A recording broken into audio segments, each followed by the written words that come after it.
Bismillahirrahmanirrahim. Assalamualaikum warahmatullahi wabarakatuh. Saudaraku pemirsa channel terpilih MTA TV dimanapun Anda berada. Alhamdulillah, puji syukur kehadirat Allah Subhanahu wa Ta'ala.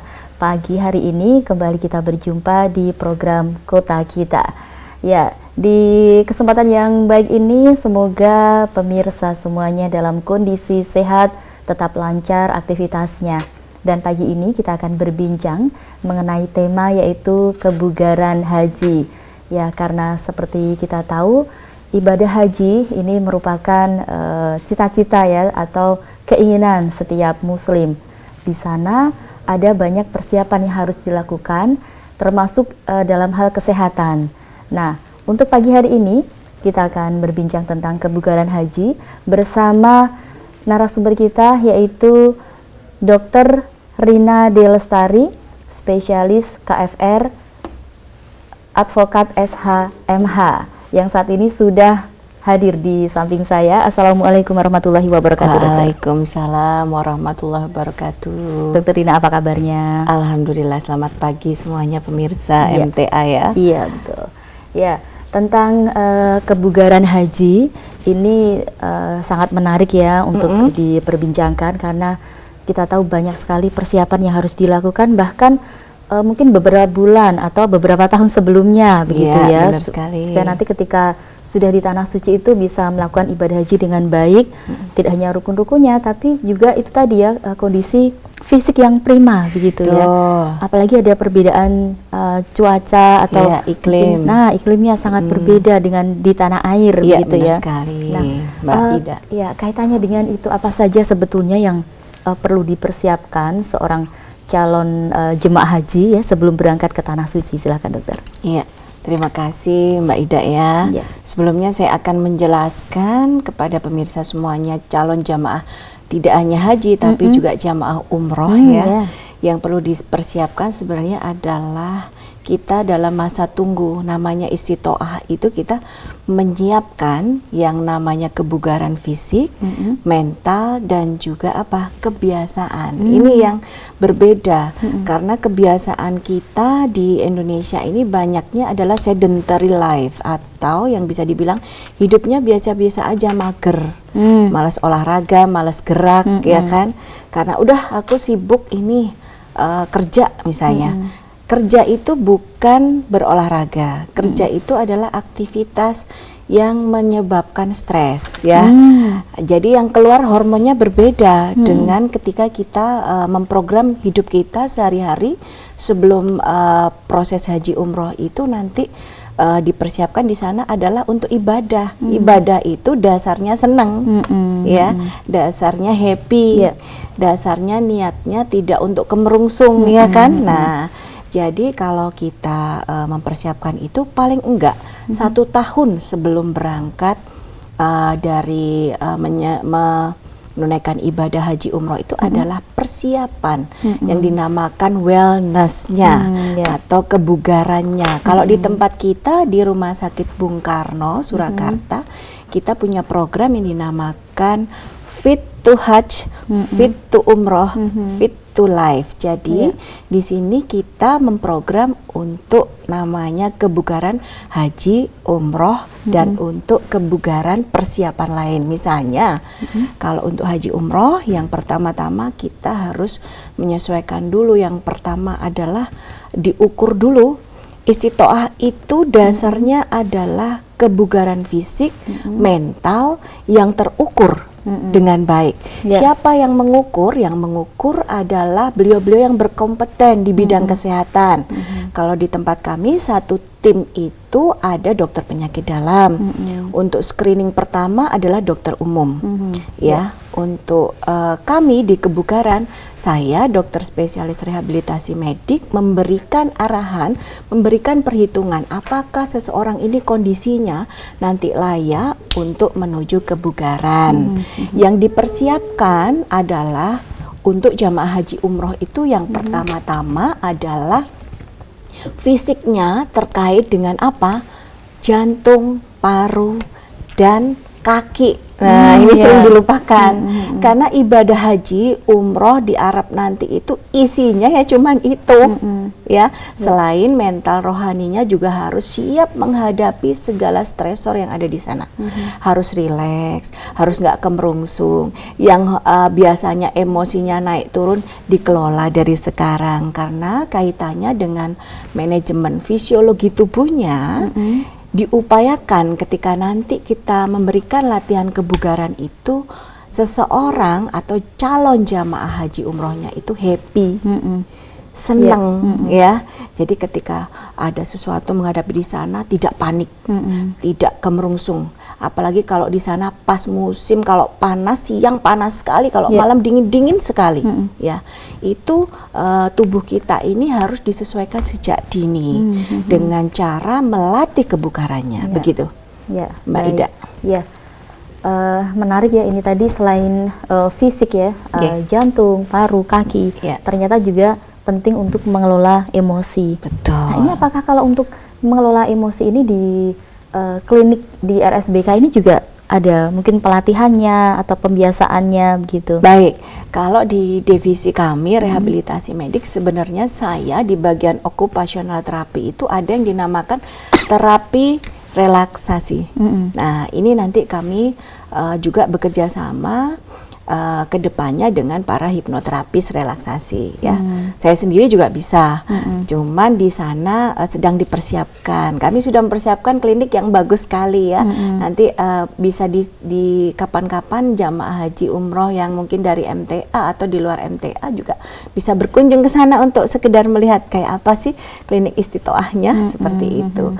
Di sana juga ada dokter, di sana kita punya psikolog klinis dan kita juga punya psikiatrinya. Jadi ketika yang ada gangguan emosi yang memang ini sudah perlu diberikan terapi untuk stabilitas emosinya, maka kita arahkan untuk bekerja sama dengan para dokter-dokter penanggung jawab yang terkait. Begitu, Mbak. Baik.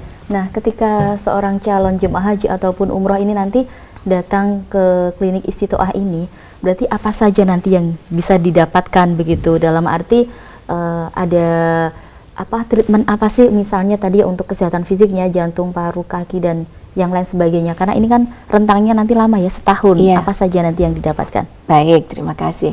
Yang pertama-tama ketika pasien berkunjung datang, misalnya entah itu mau umroh apa haji ya, datang tetap melalui pendaftaran. Nanti langsung saja di pendaftaran itu bisa matur di sana atau mendaftar untuk periksa istitoah ya, untuk paket istitoah.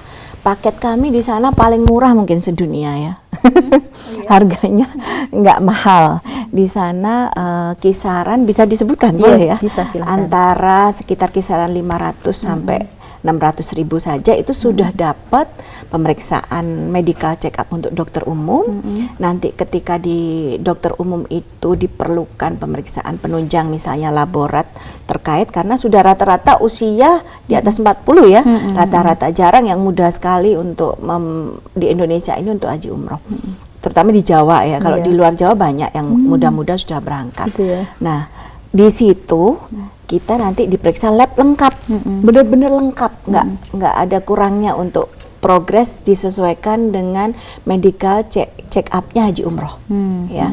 Jadi nanti persiapan itu ketika nanti hari H seseorang itu mau berangkat haji, kita sudah siap untuk laboratnya bagus dan segala macamnya terjaga bagus. Yang kedua, nanti apabila ada keadaan laboratnya ada mengalami kelainan, maka diarahkan langsung paket ke dokter penyakit dalam. Sudah tidak dipungut biaya lagi. Oh, gitu. Iya, sudah include. Nah, nanti untuk kebugarannya nanti dipertemukan dengan saya untuk diuji latih namanya. Diukur untuk kebugaran jantung, paru dan fisiknya. Kita di sana alat-alat kami cukup lengkap. Kami punya treadmill, kami punya ergocycle dan lain-lain sebagainya untuk pengelolaan nyeri. Nah, ini yang penting.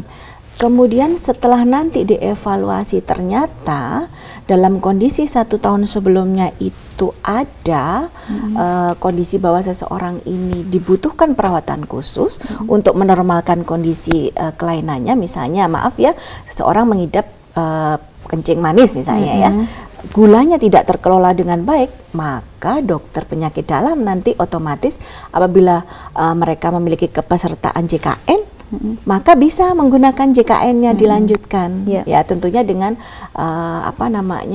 rujukan ya, dengan sistem rujukan. Nanti kalau memang bagus, maka kebugarannya dikelola di rehab rutin, ya.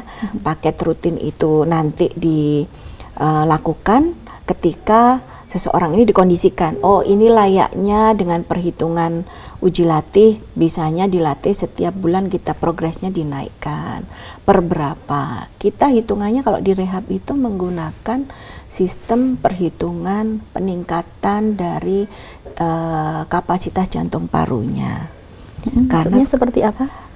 Di sana ada uji latih, diantaranya untuk peningkatan jalannya kita menggunakan uji time up and go test, ya itu uji jalan, terutama yang sepuh-sepuh ini suka lututnya nyeri-nyeri, ya kan? Nah itu dikelola biar nggak nyeri saat nanti di sana nggak kelelahan.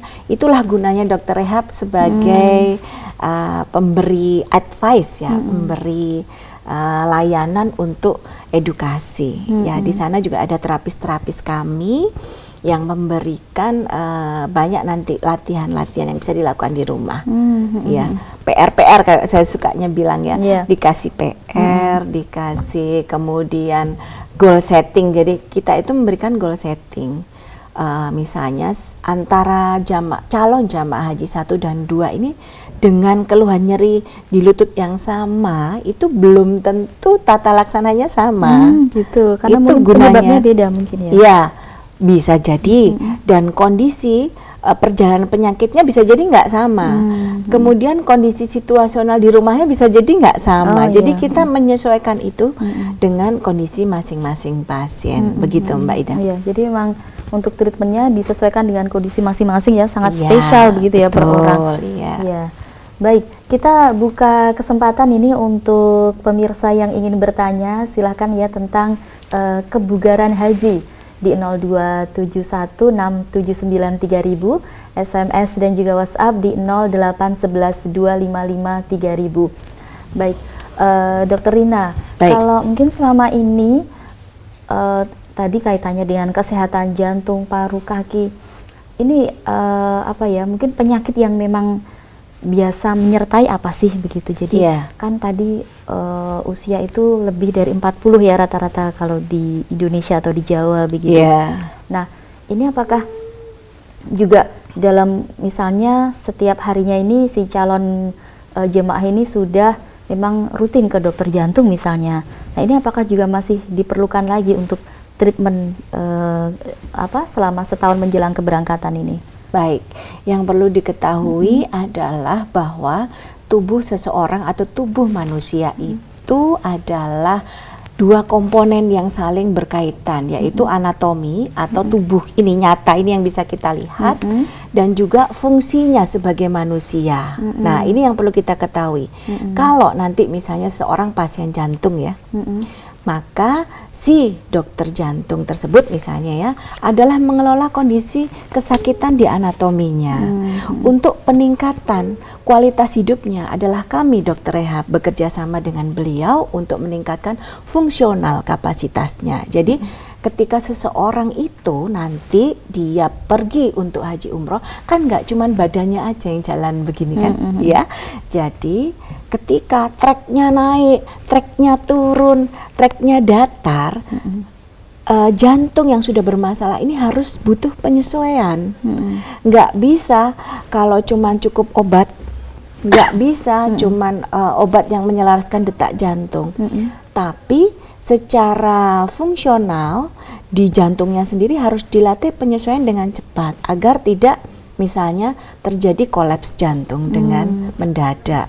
Karena hampir sekian puluh % dari jamaah haji itu yang di Indonesia terukur itu secara epidemiologi itu tingkat kematian di sana adalah karena gangguan kardiorespi.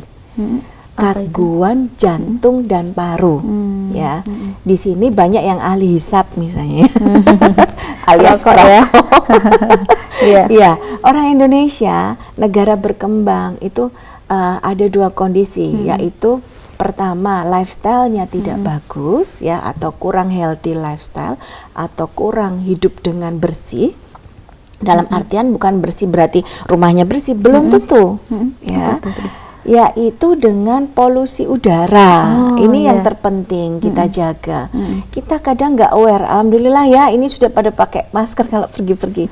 Kalau dulu-dulu yang sekarang jadi sepuh-sepuh itu ya, rata-rata kan beliaunya itu dulu mungkin kalau hidup dengan polutan itu kan biasa ya. Efeknya ketika sudah sepuh adalah kapasitas kerja parunya itu jadi menurun karena tidak latihan nafas dengan baik, jarang senam nafas ya. Jadi antara input udara masuk dan dikeluarkan, oksigen yang masuk dan yang dikeluarkan itu kadang masih banyak yang terjebak di sini ya. Itu kita latih nanti di rehab medik dengan namanya breathing exercise. Ketika nanti di Arab itu panas, ketika udara panas itu masuk ke hidung kita dan harus disesuaikan di saluran nafas kita, maka kita sudah terbiasa ini dengan penyesuaian cepat. Itu dengan breathing exercise. Gitu, ya, karena paru-paru kita itu tidak mau menerima kondisi di luar toleransi dia atau kebiasaan selama ini gitu. Betul. Dan yang terberat nanti di sana itu adalah kondisi dehidrasi. Keenakan, keasikan lari-lari ya misalnya, ya kan, keasikan lempar jumroh, uyel-uyelan, hipoksia, udaranya kurang, maka penyesuaian itu harus cepat sekali dibiasakan. Ya, kalau tidak dikelola organ ini dengan baik, maka yang terjadi adalah apa? Kolaps, pingsan lah ya, karena intake oksigen yang masuk tidak sesuai dengan yang keluar, tidak balance ya, begitu kira-kira. Untuk jantung, kondisi jantung itu pasien di Indonesia ini dengan lifestyle yang enak loh makannya ya kan, lemak itu enak, akhirnya deposit lemaknya banyak misalnya, mengganggu untuk sistem peredaran darahnya atau pembuluh darahnya, sehingga banyak yang tensinya naik ya. Nah, dengan tensi naik maka kerja jantung ini lebih mompanya berat. Ya, ini yang kita tidak sadari, gak kroso, tidak terasa. Ya, ketika tidak terasa yang terjadi adalah di sana panas, tekanan dari suhu iklim panas, terjadilah apa? Tensinya naik, terjadilah apa? Heat stroke bisa, oksigenasi kurang terjadi heat stroke bisa, iskemi, kurang intake oksigen di otak, sehingga karena panas jadi pingsan. Nah, ini kita jaga agar tidak seperti itu. Bagaimana nanti di rehab? Memang banyak ya kejadian seperti itu ya, tiba-tiba banyak pingsan. Sekali, iya, tidak kurang penyesuaian. Apalagi yang belum terbiasa sebelum haji, misalnya umroh. Kalau umroh itu sebenarnya untuk pemanasan ya, kalau kita bilang itu untuk apa ya, untuk penyesuaian. Oh, di sana begini ya, istilahnya observasi, gitu. Istilahnya ya, ini dulu trial dulu. Nah, seperti itu. Survei ya. Survei. Baik, nanti dilanjutkan di sesi yang kedua, dokter. Baik, ya. Dan pemirsa, kita akan jeda dulu sejenak, tetap bersama kami di program Kota Kita. Kami akan segera kembali setelah beberapa informasi berikut ini.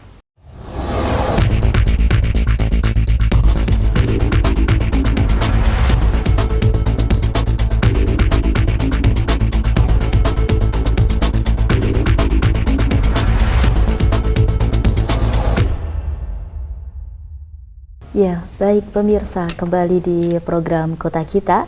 Kita masih berbincang tentang kebugaran haji bersama dokter spesialis rehabilitasi medik Rumah Sakit Bung Karno Solo, Dr. Rina Dilestari, SP KFR, advokat SHMH. Ini panjang sekali ya gelarnya. Ada CHCHT-nya. Nah, jadi hipnoterapis saya. Oh ya, baik.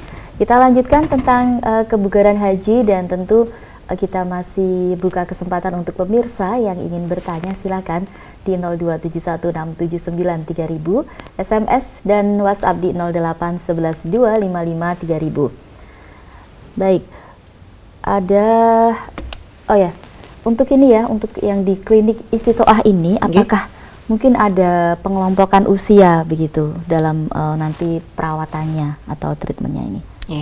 Baik. Jadi di rumah sakit kami, atau lebih tepatnya klinik eksekutif dan klinik Istitoah ini sebenarnya tidak pengelompokan secara khusus, tapi kami kelompokkan berdasarkan usia, kriteria usia. Jadi di rumah sakit kami di Bung Karno juga ada untuk klinik geriatri. Jadi fast track. Jadi sejak pendaftaran didahulukan dibandingkan dengan yang non geriatri. Kalau geriatri itu kriteria usianya kalau berdasarkan undang-undang sebenarnya di aturan Indonesia itu 60 tahun, dan 60 sampai 65 ini masih dalam masa-masa diperbolehkan untuk haji dan umroh untuk saat pandemi ini terutama. Tapi kalau untuk usia di atas 65 sampai 70 itu lebih tepatnya hanya untuk wellness atau kebugaran, tidak untuk persiapan haji umroh karena belum diizinkan ya. Walaupun nanti mungkin selepas pandemi diizinkan lagi, kita tidak tahu. Nah, untuk usia di bawah 60 tahun ya, ini masuknya masa-masa tunggu antara usia adult atau dewasa. Kita berikan klinik eksekutifnya itu berbeda dengan geriatri, begitu. Karena nanti di pengukuran uji latihnya yang kami berbeda, ya, dan juga tentunya penyakit-penyakit komorbidnya berbeda. Kadang yang muda lebih bugar ya, lebih bugar. Kadang ya. Kadang, walaupun kadang yang sepuh juga lebih bugar. Ingat, yang perlu diketahui adalah bugar atau fit itu belum tentu tidak punya komorbid atau tidak memiliki penyakit sebelumnya. Itu bedanya. Kalau bugar, fit, segar itu sama. Jadi ketika seseorang misalnya didiagnosa penyakit, kita ambil contoh tadi banyak pertanyaan yang seputar mungkin darah tinggi dan gula. Ini penyakitnya orang Indonesia ya, mostly ya, kebanyakan. Maka di sana belum tentu sudah didivonis seperti itu terus karena dia metabolik, karena mereka tingkat kesembuhannya lambat atau akan terus mengkonsumsi obat rutin sebagai kebutuhan, maka tidak dianggap bugar. Belum tentu ketika ukuran jantung parunya fungsinya baik, kemudian untuk ekstremitas atau anggota geraknya juga masih berfungsi baik, maka ada progres untuk kebugaran itu besar. Masih boleh ya, tentunya dengan bantuan-bantuan untuk mengkonsumsi obat-obatan dari nanti sejawat kami penyakit dalam yang memantau tingkat kesehatan dari sisi untuk gangguan metaboliknya. Seperti itu. Dan bisa jadi nanti lepas obat. Jangan salah ya, karena ketika lifestyle-nya sudah terbangun baik, misalnya pengelolaan berat badannya baik, pengelolaan lifestyle untuk konsumsi gula, konsumsi bahan-bahan tertentu yang membuat dia hipertensinya tidak terkelola baik atau untuk gulanya tidak terkelola baik, maka kalau sudah terkelola baik boleh lepas obat, ya, untuk sementara misalnya. Tetap sangu misalnya, tapi belum tentu diminum. Bisa itu nanti dengan change lifestyle atau berubah gaya hidup. Di antaranya adalah mengembalikan fungsi kebugaran, ya itu. Nah, dari situ kita tahu pentingnya wellness kebugaran untuk haji umroh, gitu Mbak Ida. Baik. Jadi sebetulnya untuk kebugaran ini diperlukan semua orang ya, tidak hanya yang mau haji dan umroh. Bahkan kita nanti bisa belajar dari sini ya, dari kebiasaan yang ditanamkan secara baik ini selepas haji ini masih diteruskan supaya nanti terbugar begitu ya. Jadi tidak hanya ketika mau berangkat aja. Iya, betul. Belum tentu yang normal weight, kita bilang berat badan normal atau dengan yang overweight, yang dengan gangguan metabolik ya, itu tidak boleh haji umroh dan dikatakan tidak bugar, belum tentu. Ya, kebugaran itu terukurnya tadi ada kardiorespinya, ada pengukuran untuk gerak aktivitasnya. Nah, ini yang tahu kami di bagian rehabilitasi. Sudah ada ahlinya ya. Iya, orang ini layak enggak untuk terbang, untuk melakukan ritual ibadah haji dan umroh di sana, mengikuti rukun-rukunnya dengan tuntas, begitu Mbak. Ya, baik. Nah, ini banyak juga yang ditanyakan ketika orang yang pernah terkena stroke. Ini apakah kemudian nanti juga masih memungkinkan untuk berangkat haji begitu? Baik, terima kasih. Ini pertanyaannya bagus sekali ya, karena mewakili banyak peserta haji umroh yang tertunda gara-gara di sepanjang perjalanan istitoahnya itu mengalami gangguan dari sistem pembuluh darah dan otaknya, yaitu dengan terkena penyakit stroke ya. Nah, ketika kita mengatakan stroke boleh nggak haji umroh? Boleh saja, asal ya ada asalnya. Ada asalnya karena sudah mendapat marker istilahnya, sudah divonis ya, ditandai. Ada nanti dari sejawat dokter penyakit saraf neurologi ini yang mengukur kelayakan dari sisi kondisi stroke-nya. Nah, ketika dari kondisi stroke-nya sejak dini kita kejar dengan yang namanya pemulihan dari sisi rehabilitasi medik. Maka di Rumah Sakit Bung Karno dokter saraf selalu bekerja sama dengan saya untuk memberikan pemulihan holistik atau holistic treatment untuk pasien stroke itu segera mengembalikan fungsional tadi, geraknya, jantung parunya itu dikembalikan dengan cepat. Saya sebagai contoh ya, saya mendapat pasien dengan gangguan stroke ya. Awalnya datang ke saya itu jalannya masih tidak bagus keseimbangannya ya. Ketika rehab ke saya dengan waktu kejar, saya bilang itu golden period ya, sampai waktu 6 bulan awal itu saya kejar bisa.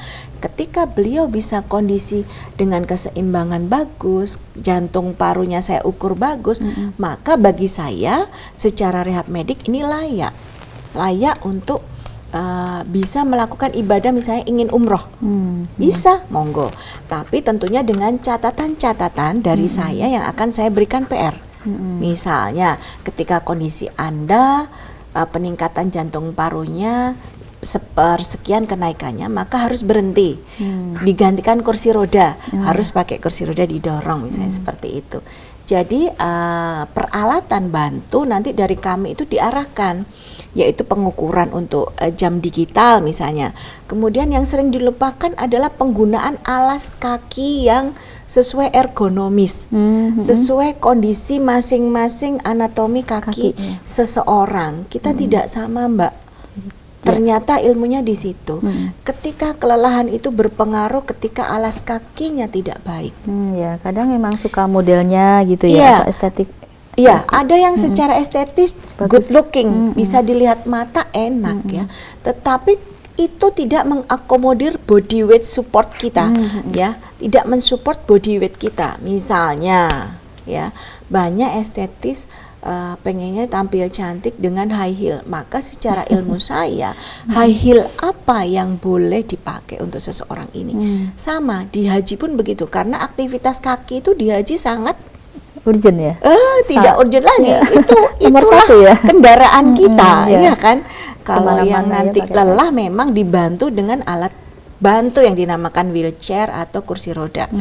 Kalau kita yang inginnya nggak didorong kursi roda, pasti ingin menjalankan ritual itu dengan baik kan. Dengan kaki kita ini kita dihantar ya kan, diantar untuk sa'i, diantar untuk dia dari sofa marwah, lari-lari kecil dan lain sebagainya, sampai diantar saat nanti di Arafah ya, wukuf. Ini adalah gongnya haji ya, dan nggak mungkin ini kita menghalangi. Aku duluan yang tawaf, nggak boleh ya kan. Aku istilahnya di Arafah nanti duluan, itu nanti jadi satu kan brek hari itu ya.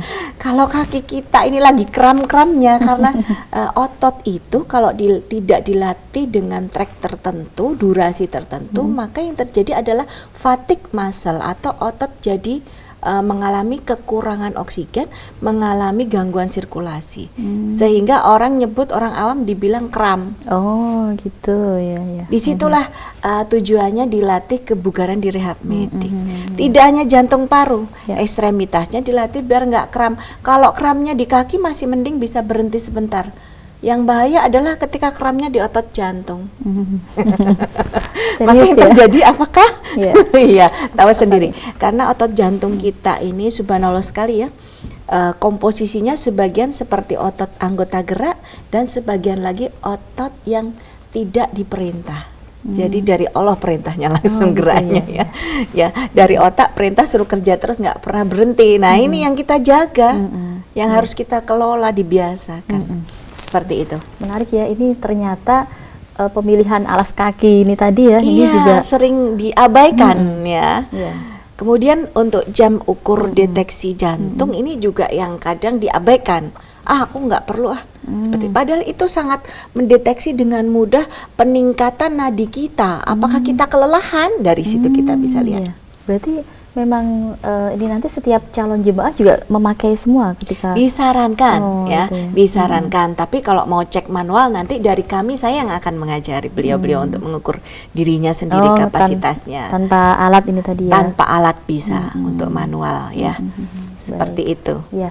Kemudian tadi ya salah satu yang juga sering dialami oleh masyarakat itu kan sakit lutut tadi ya. Iya. Nah mungkin betul sekali. Bisa dibagikan ini dokter ya, bagaimana sih sebetulnya cara untuk mengurangi, misalnya sendiri ada latihan-latihan tertentu di rumah seperti itu biar bisa mengurangi rasa sakitnya dan bisa berjalan dengan lancar. Baik, gitu. Memperbaiki pola hidup itu yang utama. Jadi begini, lutut di tubuh kita ini Allah sudah menciptakan ada senter-senter atau titik-titik tumpu di mana seseorang ketika berdiri, ketika berjalan, ketika duduk, inilah yang dipengaruhi gravitasi mempertahankan tubuh kita tegak.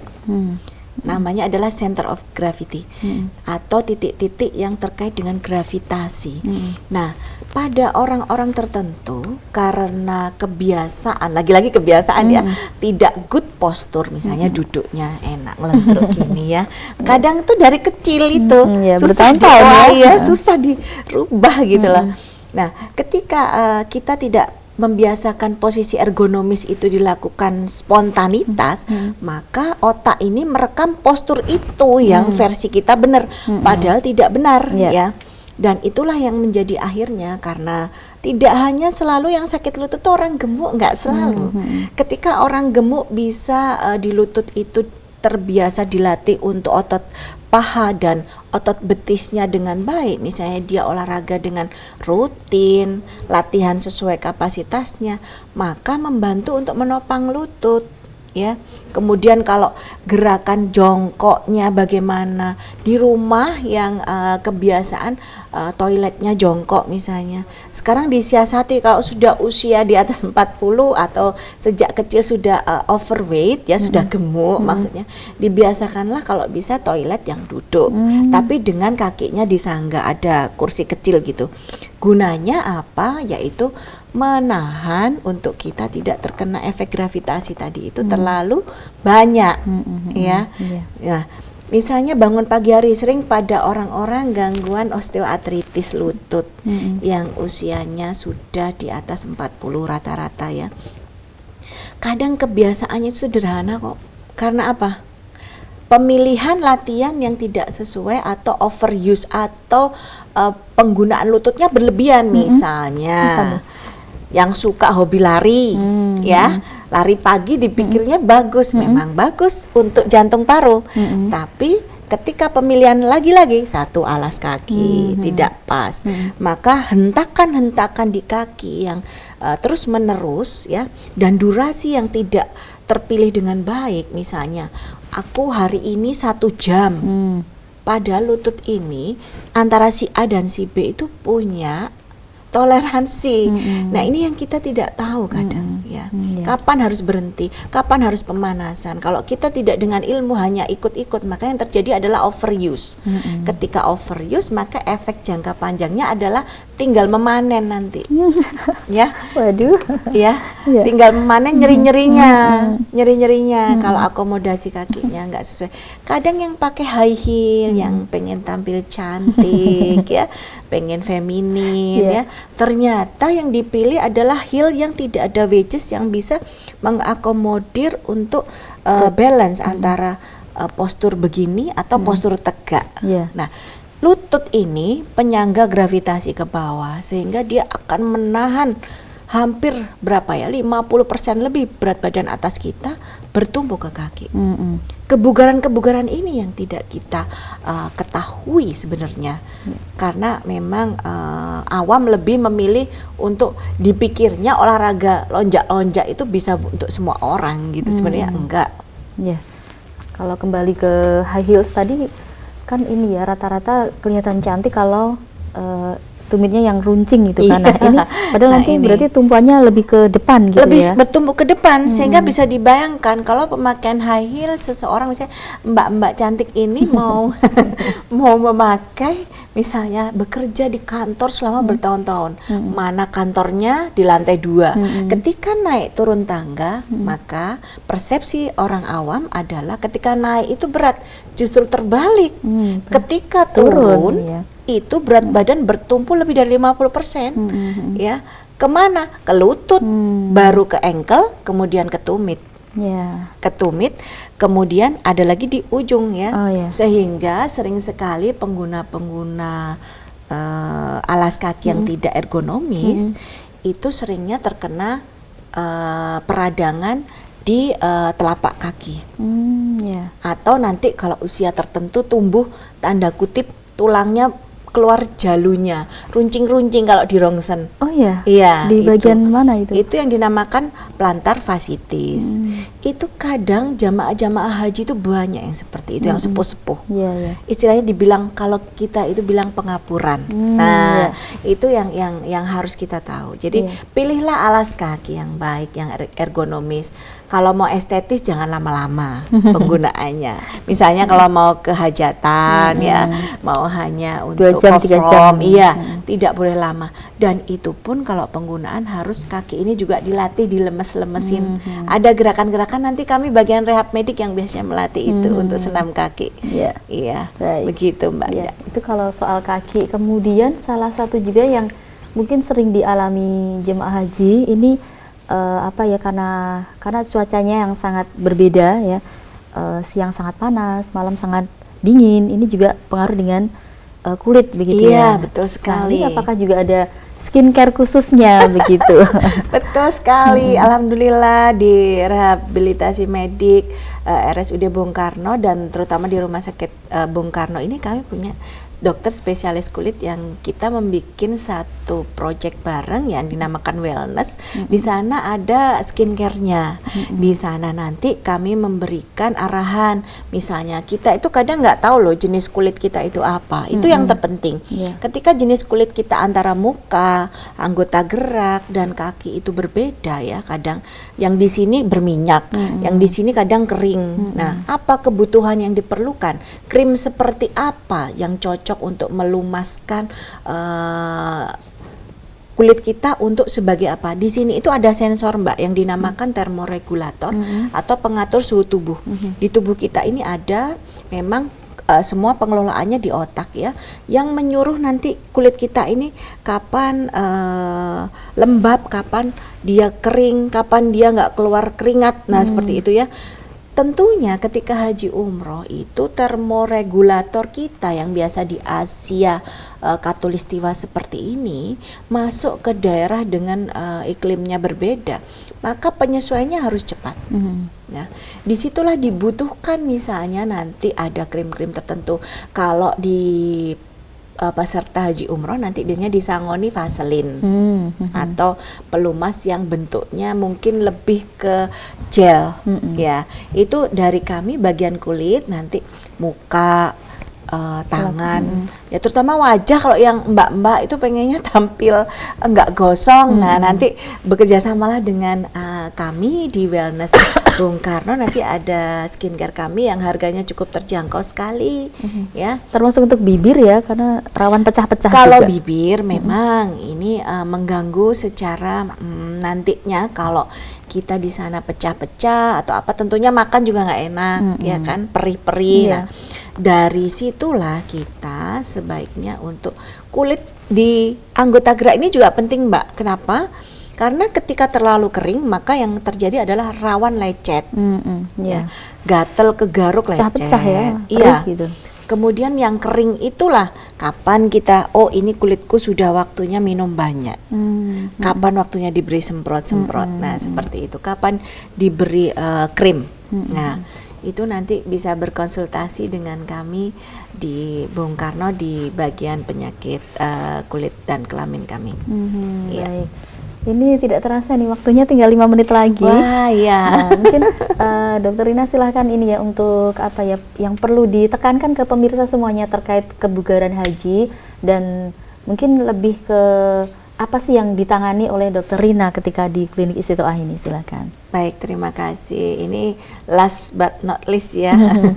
Semoga kita bisa ketemu lagi nanti di acara selanjutnya di MTA yang tentunya membahas lebih dari tentang kebugaran ya, karena program rehabilitasi medik di RSUD Bung Karno itu banyak sekali, tidak hanya seputar kebugaran haji umroh yang ini memang jadi klinik eksekutif kami ini untuk program istimewa di RSUD Bung Karno ya.